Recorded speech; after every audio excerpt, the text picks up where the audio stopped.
quality of life is shaped by the quality of your awareness under pressure. Welcome to the Voice of Impact, where belief meets action. Our podcast amplifies stories, systems, and solutions behind meaningful change. I'm your host, Robert Ndoping.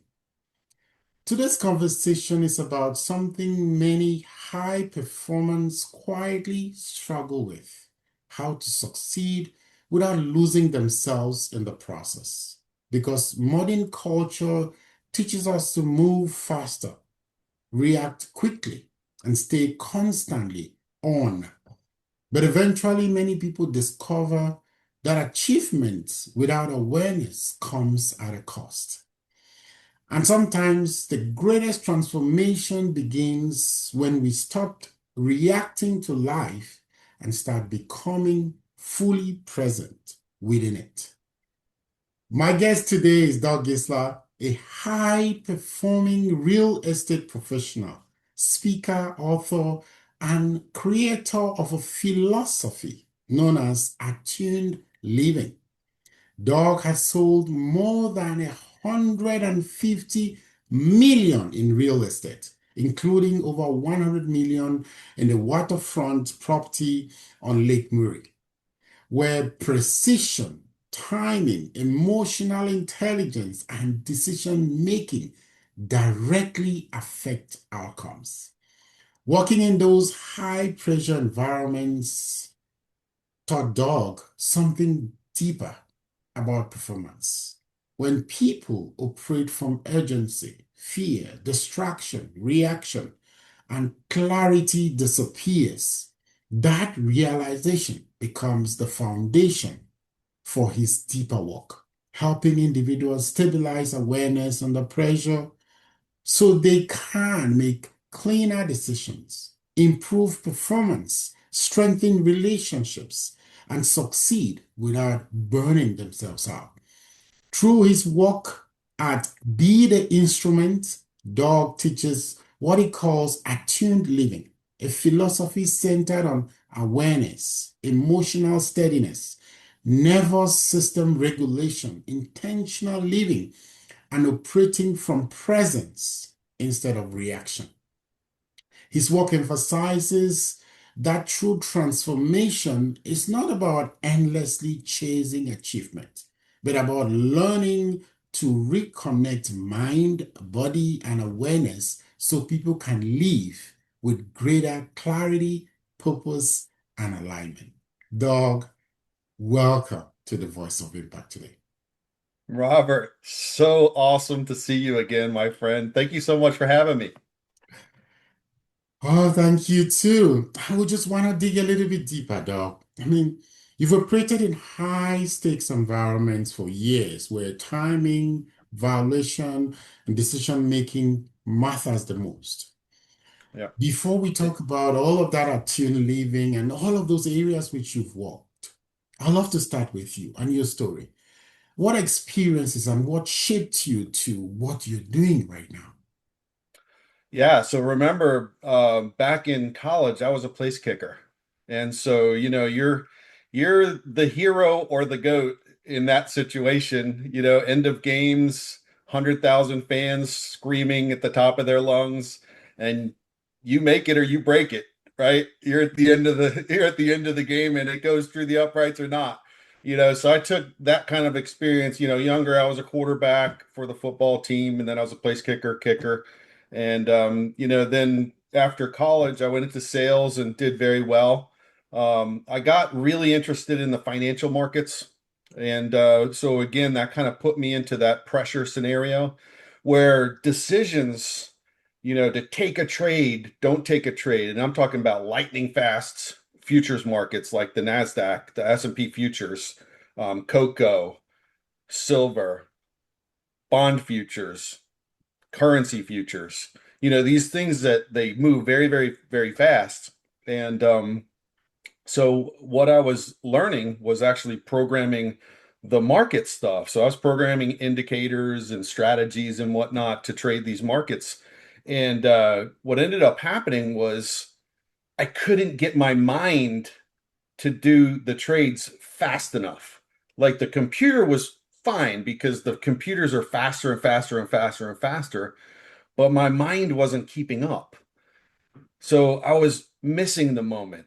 I was missing the moment. I was getting ahead of myself, or I was criticizing myself in hindsight. So I was losing the moment, and it required me to really retool myself, retool my mind, and retool where I was actually watching and living the moment from. And Robert, it changed everything. Like it changed everything, man. It was like lights turned on, information started coming in, and it was like I hadn't seen life from that vantage point in all of the 30 years that I'd been alive. So like it made me rethink everything. Like, okay, all of a sudden I'm seeing myself get in my own way, like watching my mind miss the moment and watching the mistake that I made and what took me out of the moment.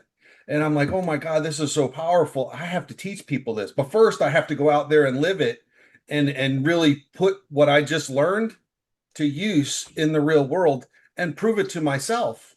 Because at that time I was battling all kinds of emotions, you know, from fear to desire. Because if you really look at what takes you out of the moment, you have that eternal battle, in the future. And it's, I want, I don't want, I want, I don't want, right? That battle, devil on one shoulder, angel on the other. You want to call it whatever you will, right? But you got that eternal ping pong match going back and forth. But what I realized was they're both in the future. So if my mind's in the future, in a state, if you will, of wanting or not wanting, doesn't matter which one it is, I'm still in the future. Well, I'm not in the future. I'm not in the now. I'm not in the present moment. So if I'm out there, I have no control here and now. So what am I doing? Then I miss the moment, right? Say I'm in the future, I miss the moment, make a mistake. Then what does the mind do? It goes into the past and it kicks myself in the face, beats myself up, gets frustrated, gets angry. And then where's my mind? I'm in the past, right? Beating myself up. So what I learned was this philosophy and the tools that are in the books are really geared towards noticing what are the things that are taking me out of the moment? What are the things that are making me miss it? Is it the past? Is it an emotion that's attached to the past? Or is it something that's in the future? Like I'm in that state of wanting continuously. And is it fear? Is it, moving away from something I don't want? Or is it moving towards something I do want?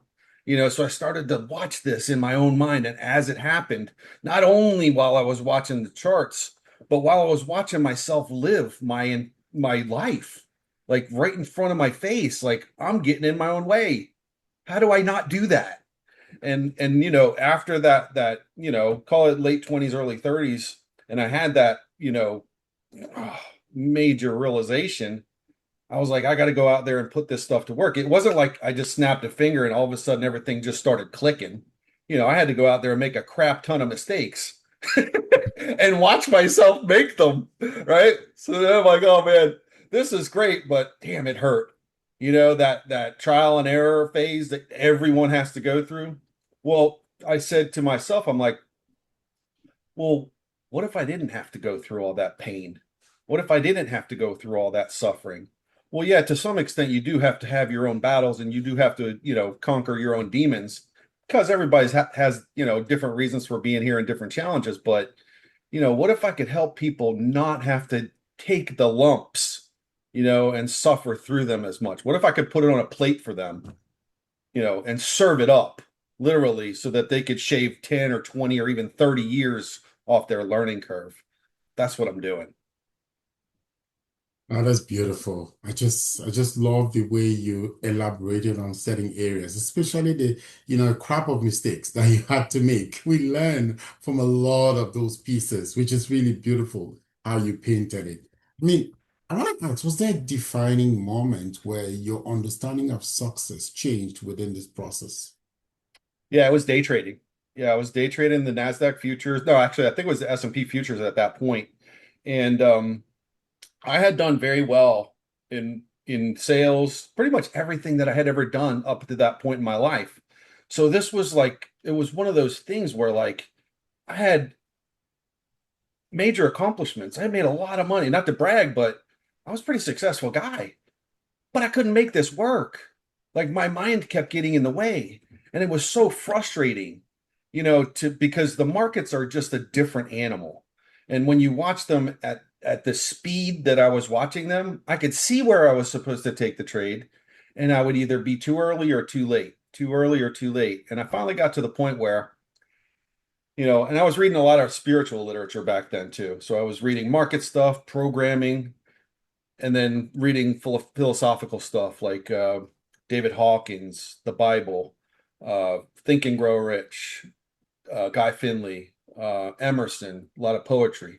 And I was starting to put all these different pieces together. And, some of the things that Jesus said, about presence and belief. And I started, to start to realize that, belief, belief isn't in the future. It certainly isn't in the past. When is it? It's literally right now.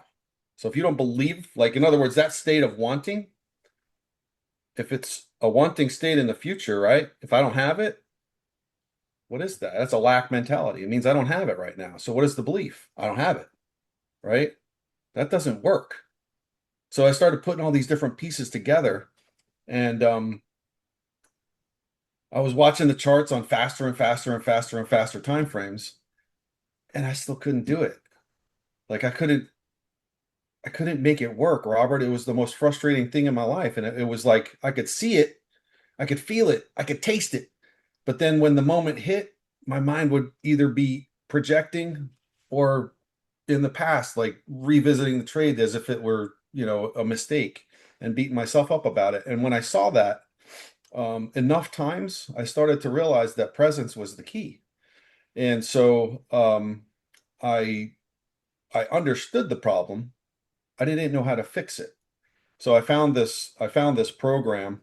It was called Centerpoint Research actually has this product called HoloSync, and I started doing this meditation program and watching my thoughts and trying to increase my awareness and through the process of that program, and I've been doing that for probably 20 something years now. But it actually helps you to increase your awareness, also increase your nervous system thresholds to tolerate more, to be more present, so that like the stuff that comes flying at you in life doesn't take you out of the moment so easily. And this is consciousness work. This is like really hard concentration, deliberate oversight of watching your mind and what it's thinking, what it's doing, the actions that you're taking in the moment and what the result was, and trying to constantly watch that circular flow of what my belief was that created this outcome. What did I do to create this outcome? What was my mind thinking while I was doing that to create that outcome? And that oversight in the moment is what I saw. And at that point, I didn't really understand what it would take to really fix myself. And so I kind of got angry at the universe. I got angry at God, not really at God, but because I couldn't hear what I needed to hear. And so there was a point in time where uh, I just got so frustrated, Robert, that I started using the F word a lot in a day. And I said, if F this and F that, if I could hear you, then I could fix this. I know you want me to be out here helping people. I know what I need to do, but I can't hear you. Speak to me in a way that I can hear you. And then I basically ran out of energy, went to bed. And the next day, after kind of an awakening experience overnight, like I basically had fire running up my spine and this energy going into the back of my skull. Very, very hard to describe, but it was like ecstasy. I didn't even want to wake up. But when I woke up the next morning, I could hear, I could see, I could feel like never in my whole life. And what I realized, and it took me a little bit to really kind of digest what had happened, but my whole life prior to that point was me shutting off my emotions, not allowing the information to come in. So my eyesight was not clear. My ears were shut off. My feelings were shut off by my choice. I didn't want to feel. I didn't want to hear. I just wanted Doug's way or my way or the highway. You know how that goes, right? Not very well.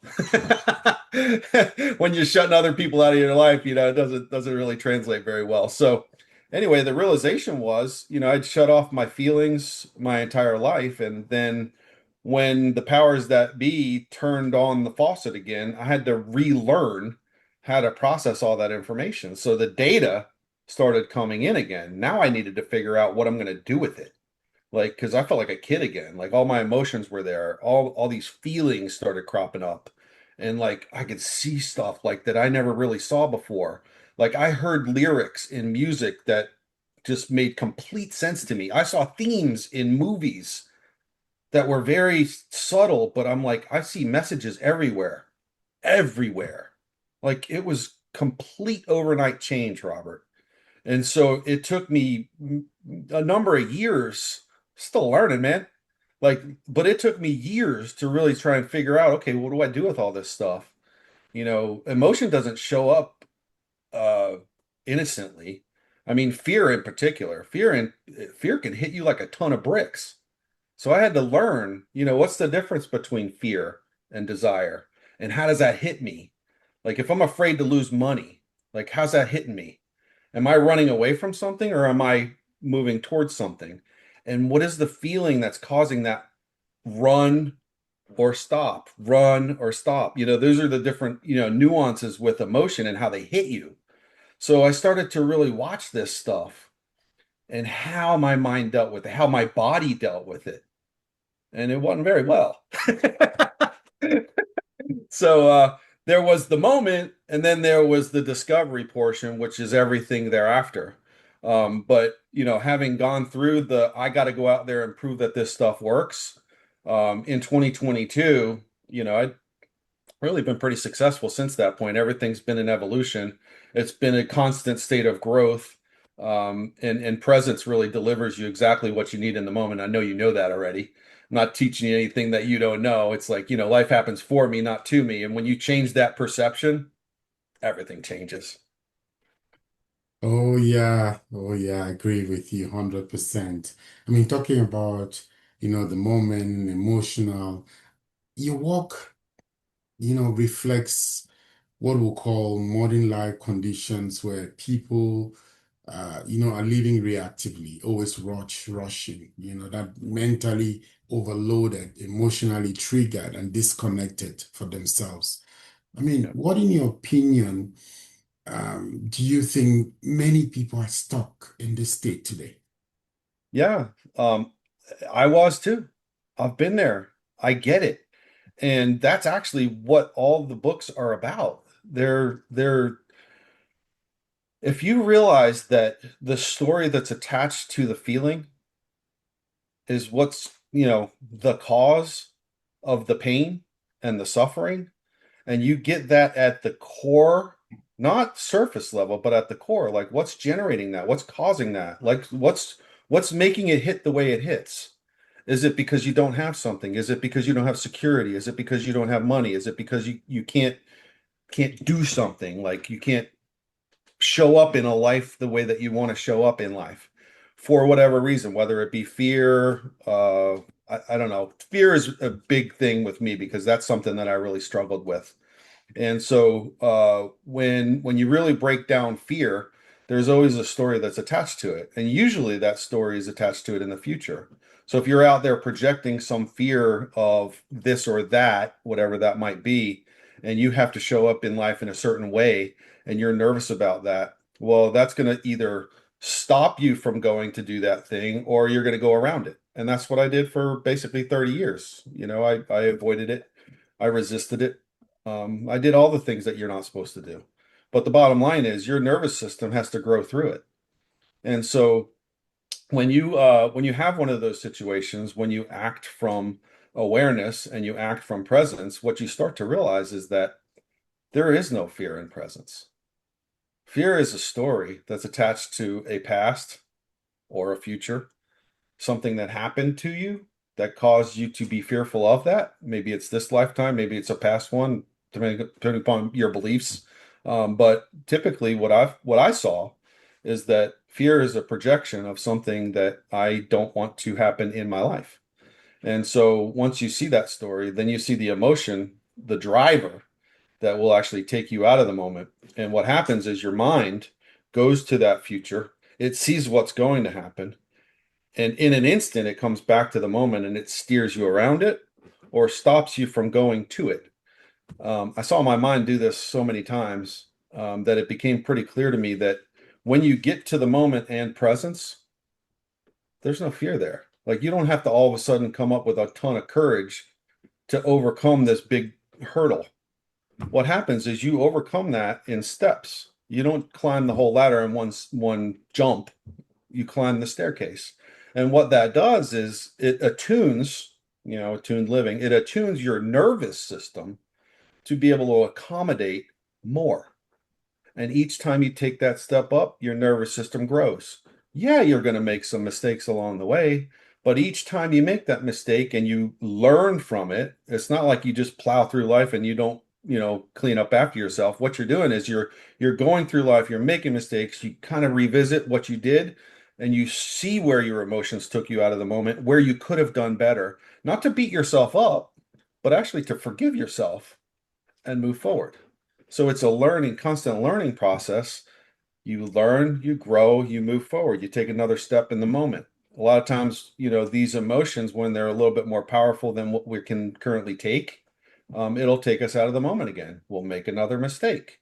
We won't see something as clearly as we should have. Like we don't get the situational awareness. We don't understand the other people involved. We don't understand all of the data because we go into it with what we want or what we don't want, and we don't see the full picture that way.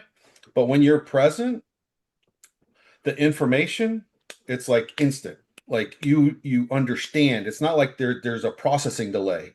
It's like all the information, it's like a data dump, but your processor is so massive because your nervous system grew so much that it's like instant understanding. I know that's hard to really get, but that's where you get to. So if your awareness and your bandwidth is here, and then it goes here, and then it goes here, and then it keeps growing, right?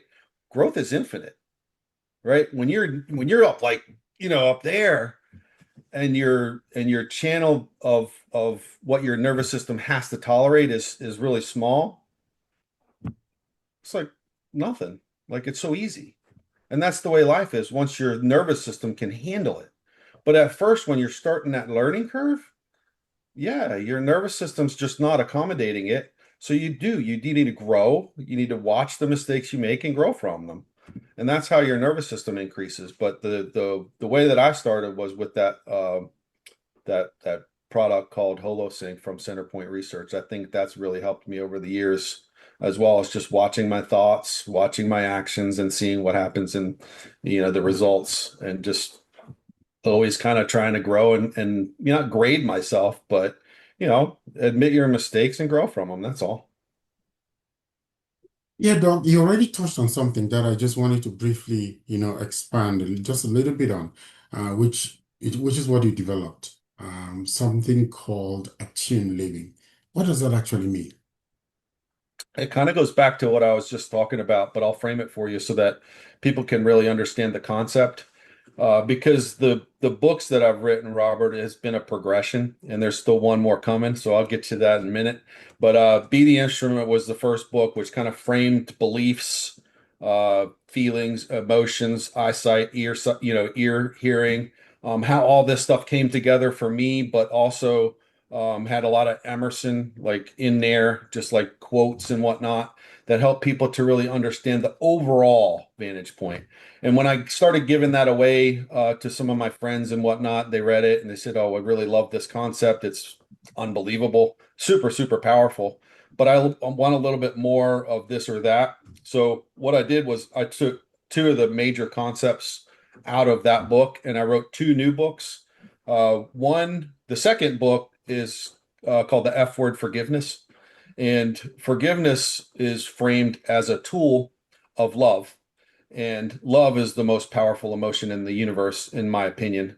And so, being a tool of love, forgiveness actually takes the place of blame, because what the ego does is it goes to blame almost instantly. Like, we don't see our mind do it, but blame is so freaking fast that and the reason why it's fast is because we don't like pain.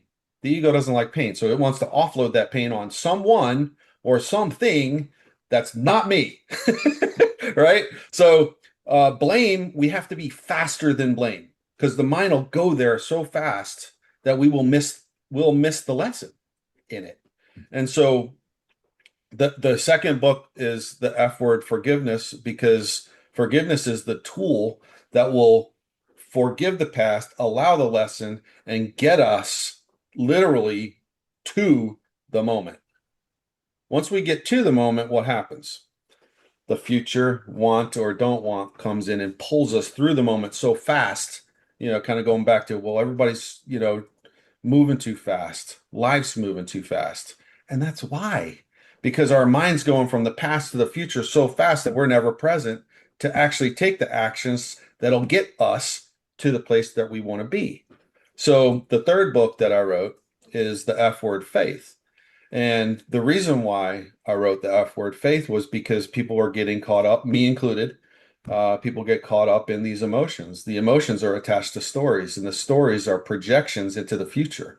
So we get caught up into that wanting state, and a wanting state is a lack state, which reinforces the same cycles.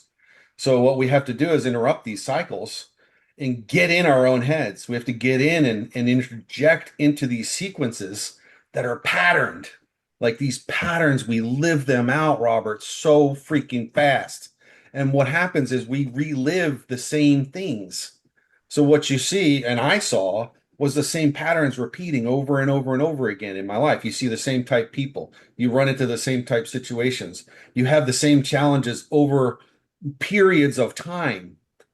That's not a coincidence. It's because we are literally emotional looping through our lives.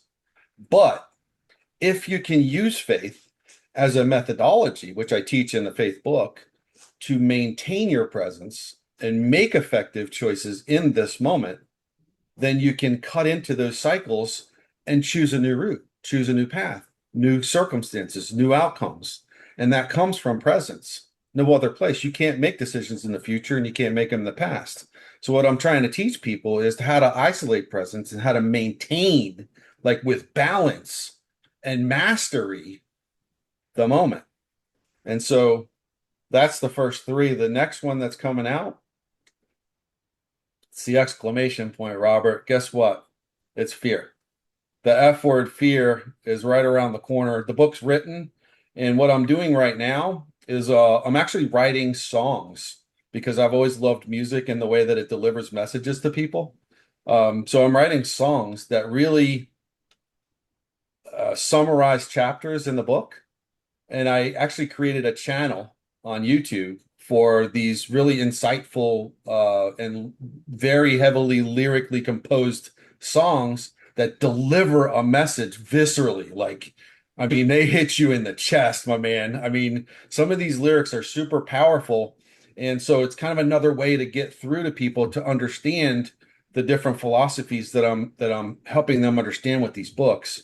So that's kind of the framework, and I'm just having a ton of fun with it because people are really responding to the songs too. And I haven't even launched the book yet. Yes, testament to the fact that your songs are they're beautiful. Listening to a couple of them, and thank you for taking the time to just immerse yourself in some of those things that you're having fun while you're sharing really good knowledge, Doug. Doug, I want to touch on something here. And that is you speak a lot about integrating mind, body, and awareness so people can perform, at high level without burning out. I mean, how can leaders become more emotionally steady under pressure? Yeah, so you just basically said it. So kudos to you. The framing is different. So for me, it was about being in the moment, but from a task perspective. Like you can literally be in the moment, right? And you could be all in. You could be so focused, but yet you could get blindsided from so many different angles because you're so deeply into the moment and focused. That's like tunnel vision, right? So the idea, which you framed so eloquently, is awareness, because awareness is above that task oriented, you know, in the task, in that motion, right? Because we get kind of captivated by motion and the way that the mind moves, the way that the body moves, right? The idea is to step above that.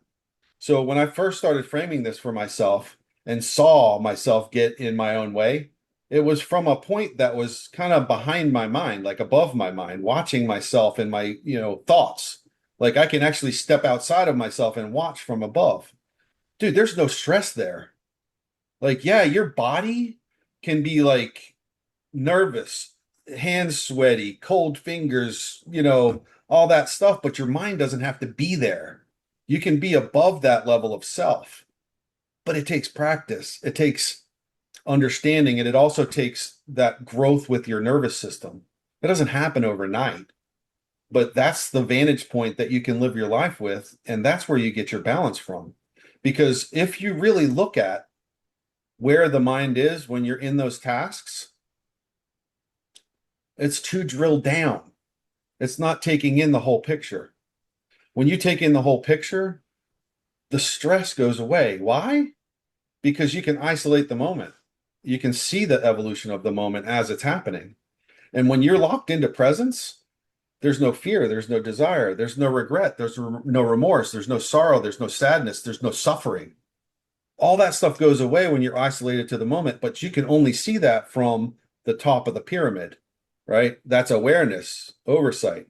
See what they actually show it on the dollar bill. That eye, it's actually detached from the underneath part of that pyramid. That's actually what I'm going to explain in the fear book. It's super cool.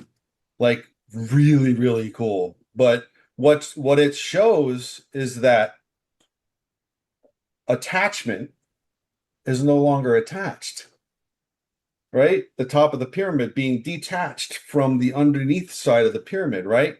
So if you're really looking at it from a philosophical standpoint, that detachment is everything. Because if you're detached from the stories in the emotions, well, then your concentration is huge. Not only that, the energy siphon that goes with all that energy goes away. So not only are you not siphoning energy off of on stupid stuff that doesn't even need to be considered, you've got a ton more energy to use towards the things that you want to use them for.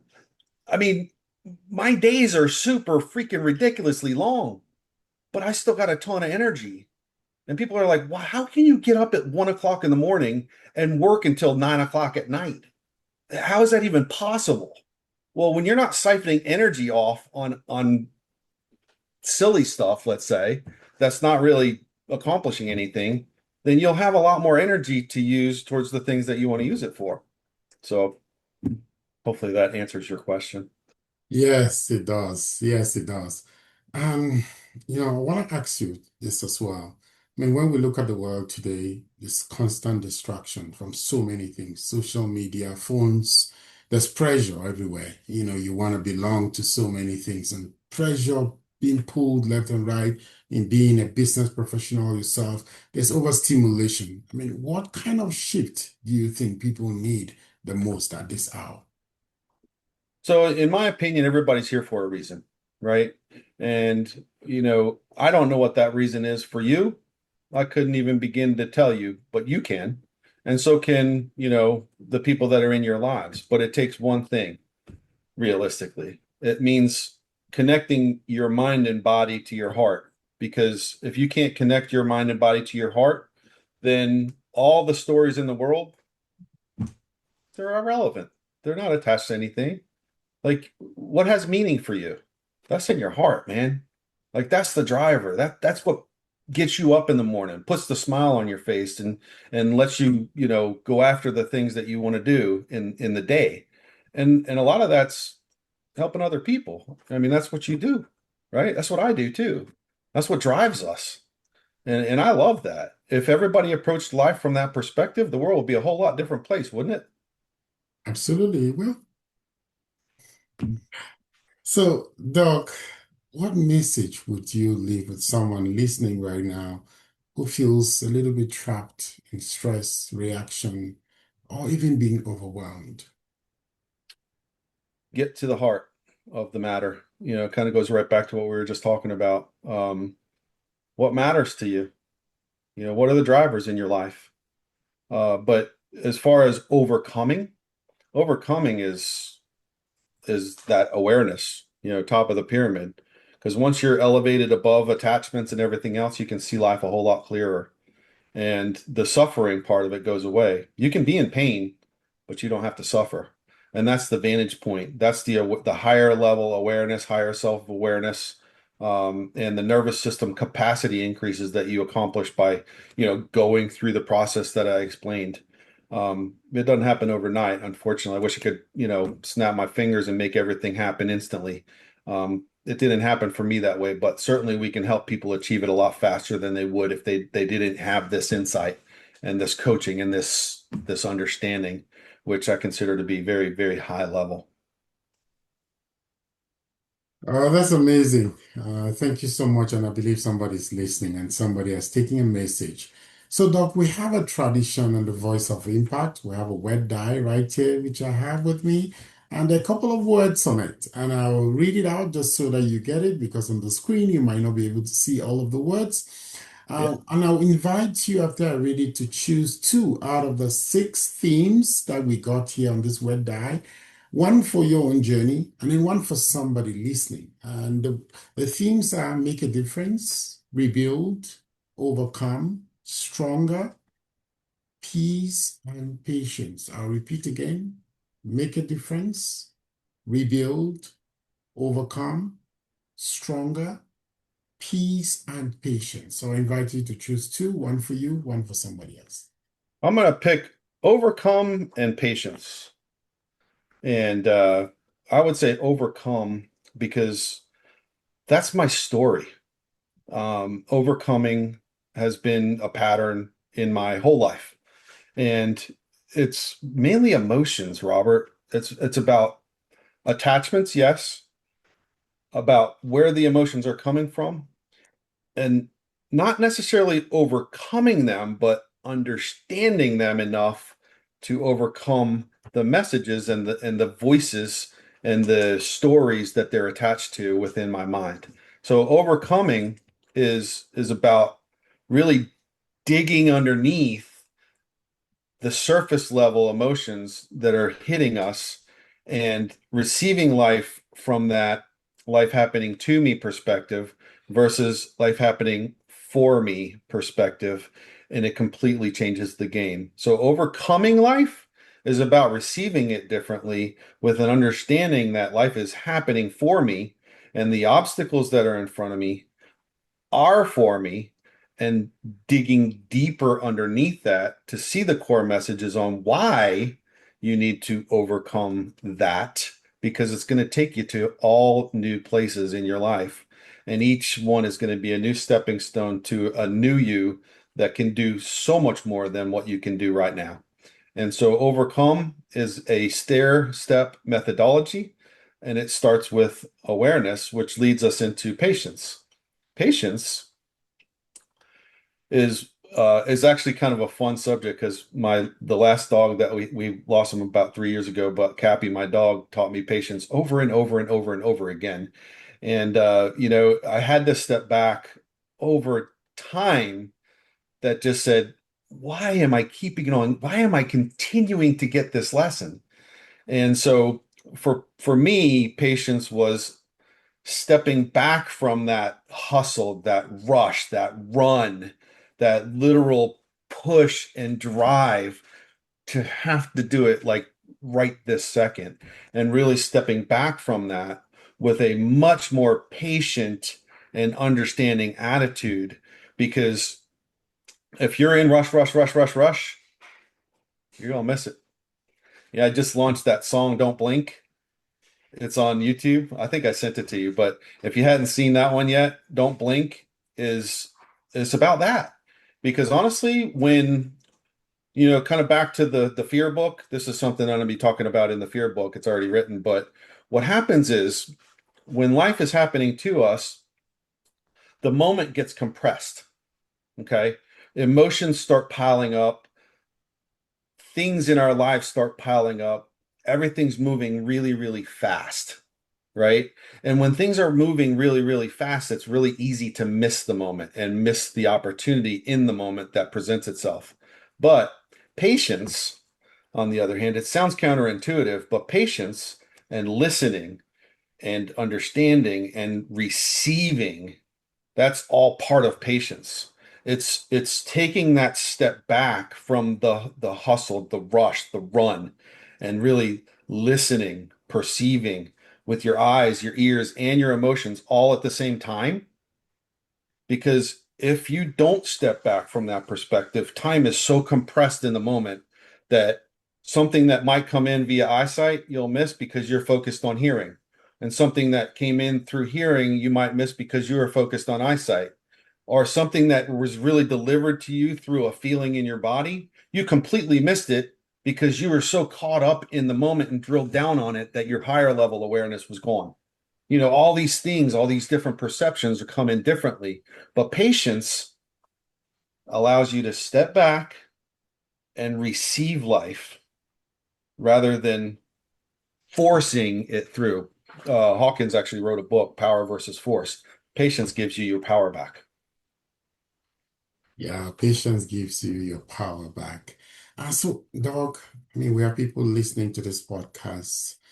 Um, Somebody must have gotten a message. Somebody must have been interested in some of the things you've shared.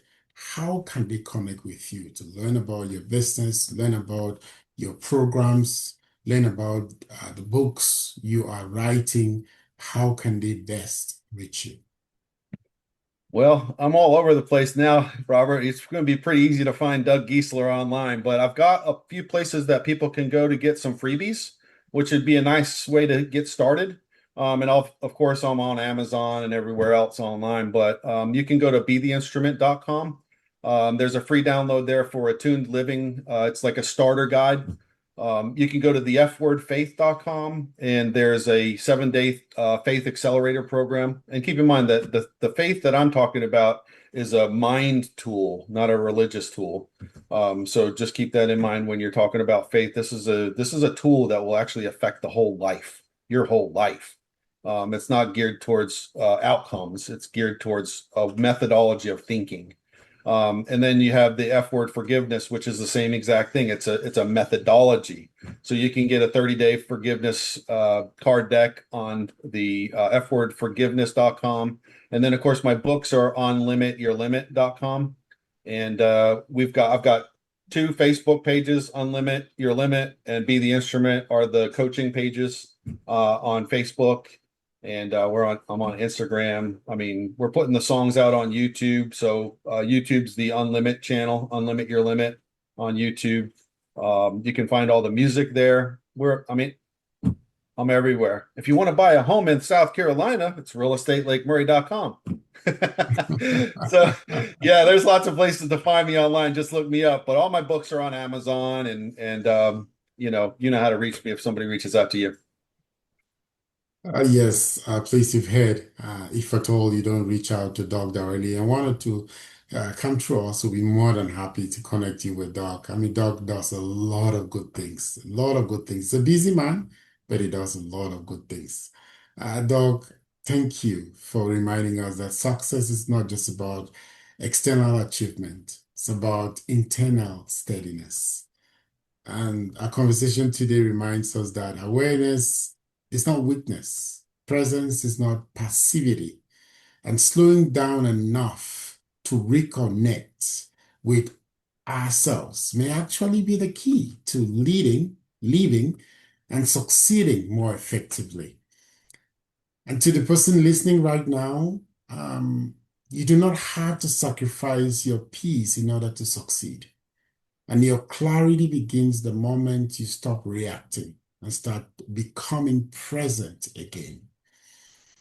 When awareness leads your decisions, pressure no longer controls your life. I mean, we learned that through our conversation with Doug. He opened up on a couple of things which really just buttressed that quote to put it together.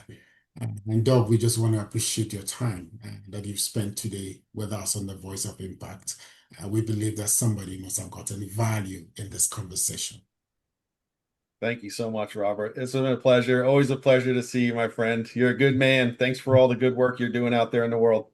Thank you, Doc. So we end up being co-performance designers and strategy coaches. We help leaders and organizations create clarity, alignment, and sustainable impact. This has been the Voice of Impact, and today we had Doc. Thank you for listening. It's very simple. Empower as many people as possible. Empower as many leaders as possible. Touch as many, professionals as I can. Be able to make a difference.